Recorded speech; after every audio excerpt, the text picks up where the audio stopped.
Hello friends, this is Scott, and I'm in my home kitchen today, and it's time to get going on the sweet potato slips. You always want to go about 6 to 8 weeks before your last scheduled frost. In Sandy, Utah, where I live, the frost is usually the first week before Mother's Day, but Mother's Day is kind of the safe bet. I'm going to be a little early this year getting going on these, but it doesn't hurt to have them a little longer. You get a little bit more mature slips. So I'm scoring these potatoes just because it takes a while for the water to soak in the potatoes. So I figure if I slit them, it'll increase the process a little bit quicker. So I just simply skinny side down, stick in some toothpicks, and I'm using some little quart chicken waters. Those work perfect. And I'm just going to, you say 6 toothpicks, and this is going to create quite a few slips. Now, with the hobby farm, I've got a lot of beds I still need to make. So in the future, I'm going to grow a lot more of these.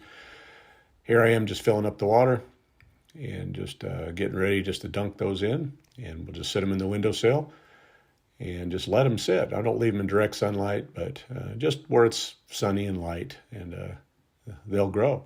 Now, I'm going to show you some of last year's footage. This is what happens, and this is what a sweet potato slip looks like as it starts to grow. First, you'll see roots forming under the water, as you see here, the little nodules, and you'll see a pretty good root structure going, and then you'll start seeing top growth coming out.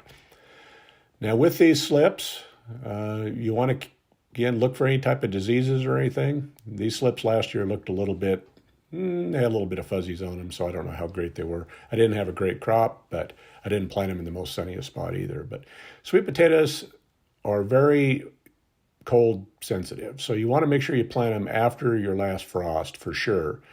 Even go a week later just to make sure that you're not going to have any frost. And then you pick them after the first fall frost when the tops will die down.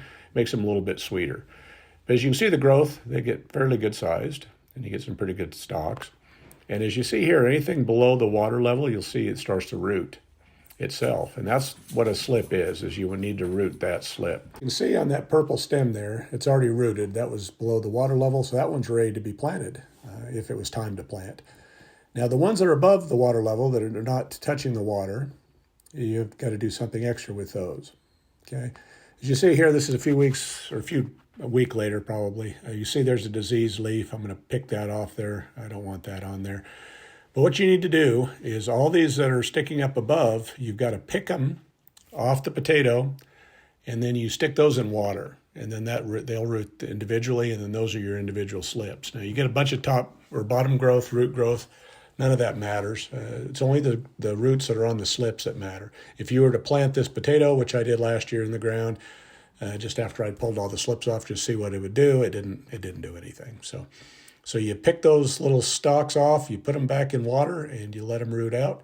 I wasn't very good at putting the roots back in here last year, it doesn't look like, but I think I caught myself after I filmed this video. But you just pick those off, stick them in water, submerge them, just the tips, and then let them root. And then they'll be ready to go out in the garden to give you a great sweet potato crop. So a very simple vegetable, but they are finicky. They are susceptible to the cold and to disease. So some years you'll have great crops and other years you won't. But very simple. But now's the time. If you're at about 6 weeks from your last frost date in the spring, it's time to get going. Well, thanks for watching this video. And if you like what you see, please hit that subscribe button, like, share, and comment. Thank you.